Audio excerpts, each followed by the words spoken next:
Assalamualaikum warahmatullahi wabarakatuh. Perkenalkan, nama saya Baida Wijaya dari kelas MA 19A4. Dan di sini untuk memenuhi tugas UAS, saya akan membahas tentang berkomunikasi yang baik dan agresif. Untuk materinya ada beberapa referensi dari artikel yang sudah saya cari dan saya akan membahasnya di sini. Sebelumnya, menurut saya komunikasi itu sangat penting bagi setiap orang ataupun manusia. Kenapa? Karena dari komunikasi itu kita dapat menghasilkan sesuatu yang dapat bermanfaat bagi diri kita ataupun orang lain. Contohnya seperti kita berkomunikasi kepada teman, berkomunikasi kepada atasan, dan berkomunikasi kepada keluarga. Karena komunikasi itu memang sangat penting sekali bagi setiap orang. Coba bayangkan gimana kalau tidak adanya komunikasi di dalam kehidupan manusia. Nah, dari komunikasi yang baik, kita pula dapat menghasilkan sesuatu yang baik pula, seperti kinerja tim yang lebih jelas, konsisten, dan terarah. Sebab komunikasi perlu dipelajari dengan maksimal demi kesuksesan kita, Anda, dan perusahaan yang kita jalankan. Nah, di sini saya mendapatkan beberapa referensi yang bisa saya kasih contoh, seperti komunikasi menjadi pendengar yang baik. Komunikasi yang baik tidak hanya menyampaikan pesan yang baik, komunikasi juga berarti menjadi pendengar yang komunikasi terbuka juga harus ada feedbacknya. Jadi keterbukaan itu terhadap sesuatu, adanya umpan atau timbal balik terhadap pesan yang Anda bicarakan. Seperti kita berkomunikasi kepada teman atau rekan, tentu kita mengharapkan feedbacknya atau timbal balik dari si orang yang kita ajak bicara.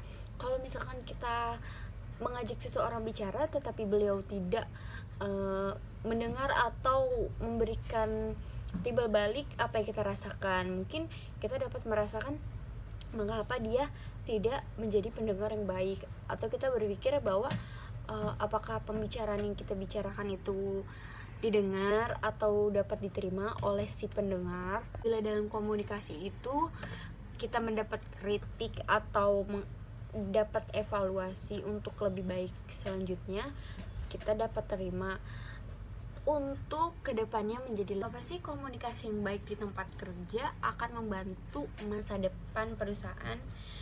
Di sini menjelaskan bahwa banyaknya ragam bahasa dan budaya, tentu komunikasi dibutuhkan dalam dunia kerja agar karyawan semakin bisa memahami satu sama lainnya. Komunikasi yang efektif akan membuat karyawan semakin menghargai perbedaan yang ada, sehingga suasana kerja pun akan terasa nyaman. Dalam suatu pekerjaan mungkin seorang karyawan atau bawah. Nah, dengan adanya komunikasi yang baik antara atasan dan bawahan, maka kita dapat melihat sesuatu itu dengan. Di sini ada penjelasan. Pada umumnya terdapat 4 macam perilaku atau gaya komunikasi, yaitu komunikasi pasif, komunikasi agresif, dan komunikasi pasif agresif, dan terakhir komunikasi asertif. Nah, saya akan membahas komunikasi yang agresif karena ini menyangkut dengan materi yang terdapat dalam soal ujian saya. Komunikasi agresif apa sih? Komunikasi agresif adalah gaya komunikasi saat individu mengekspresikan perasaan dan pendapat mereka untuk memenuhi kebutuhan dengan cara menyakiti atau melanggar hak-hak orang lain. Tujuan komunikasi agresif untuk mendominasi dan merasa senang, serta membuat orang lain merasa kehilangan.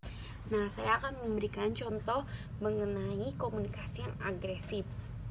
Seperti contoh, saya sedang melakukan kegiatan di kampus sampai pukul 6 sore hari. Lalu saya meminta saudara saya untuk menjemput saya. Ketika saudara saya sudah sampai di kampus, tetapi saya sedang asik mengobrol bersama teman-teman saya sampai melupakan saudara saya tersebut. Sampai 1 jam, 2 jam lamanya dia menunggu dengan sabar, tetapi saya tetap berkomunikasi dengan teman-teman saya dan menghiraukan saudara saya tersebut. Lalu dengan gampangnya saya mengkritik dan memberikan ocehan yang tidak jelas kepada saudara saya tersebut, padahal di situ sudah tertera bahwa perilaku yang saya lakukan tersebut salah dan bisa menyakiti dan membuat seseorang tersebut sakit hati dengan perbuatan atau kata-kata yang saya lakukan. Dari contoh tersebut bisa dikatakan bahwa komunikasi yang agresif itu menyakiti atau cenderung dengan kata-kata kasar yang tidak baik untuk dilakukan atau bisa melukai hati seseorang. Komunikasi agresif biasanya cenderung lebih ingin menang atau lebih tidak ingin mendengarkan si lawan bicaranya, dan dia tidak punya empati, mohon maaf maksud saya empati terhadap lawan bicaranya. Akhirnya komunikasi agresif berkonotasi sama sekali tidak ada empati dari pihak komunikator. Selain tidak mendengarkan pidato lawan bicara, individu yang menggunakan jenis komunikasi ini juga tidak menaruh perhatian atau kekhawatiran tentang efek yang dapat berasal dari pesannya. Dan perlu diingat juga bahwa elemen-elemen yang membentuk komunikasi agresif tidak harus selalu sama. Demikian juga mereka tidak selalu diekspresikan dengan intensitas yang sama. Selanjutnya yaitu mengenai intonasi. Di dalam intonasi, cara berkomunikasi agresif itu biasanya berkomunikasinya dengan nada yang selalu tinggi karena dia selalu ingin menggunakan suara yang kuat, dingin, dan berwibawa.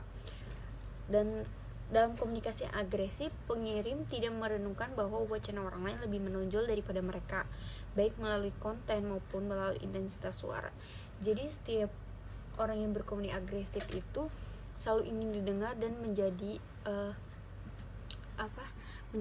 catching, atau orang-orang itu harus melihat dan mendengarkan apa yang sedang dia bicarakan. Selalu ingin menjadi yang utama dan pertama. Dan selanjutnya yaitu komponen paraverbal. Di sini komponen paraverbal juga memainkan peran penting dalam pengembangan komunikasi agresif. Kenapa? Karena sejauh menyangkut ekspresi wajah, ini biasanya komunikasi yang agresif itu terlalu tegang atau biasanya muncul berkumpul dan digunakan untuk menghindari senyum dan ekspresi kedekatan. Biasanya jutek, kayak wajah-wajah saya contohnya itu jutek. Benci. Dengan wajah yang sangat berani, dan di samping itu biasanya memperbaiki dan menembus. Maksud memperbaiki dan menembus itu menunjukkan sikap menentang dan superior. Jadi selalu benar-benar selalu ingin menjadi perhatian banyak orang. Dan seterusnya itu yaitu akhirnya komunikasi yang agresif sering disertai dengan gerakan dengan yang paling intens dan berlimpah. Ini sering dianggap sebagai ancaman dan memainkan peran penting dalam ekspresi sikap komunikasi yang agresif. Dengan cara ini, tidak ada satu jenis komunikasi agresif ini dapat mengambil bentuk perbedaan di setiap. Nah, ada contoh lain dari komunikasi agresif.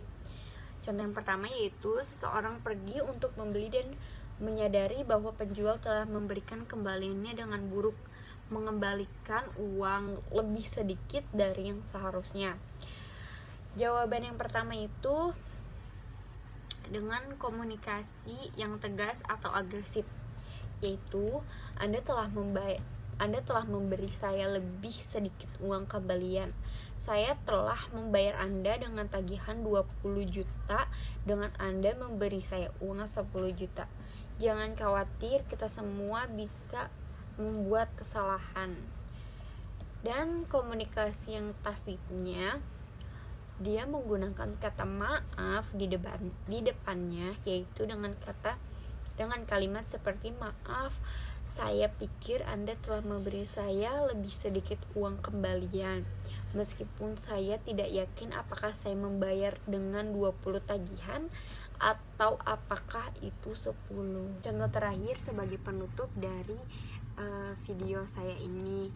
Sebelumnya mohon maaf apabila banyak kesalahan dari kalimat-kalimat yang saya jelaskan atau kurang dipahami. Semoga kalian menyukai video ini dan memberikan saran atau kritik terhadap video ini. Terima kasih.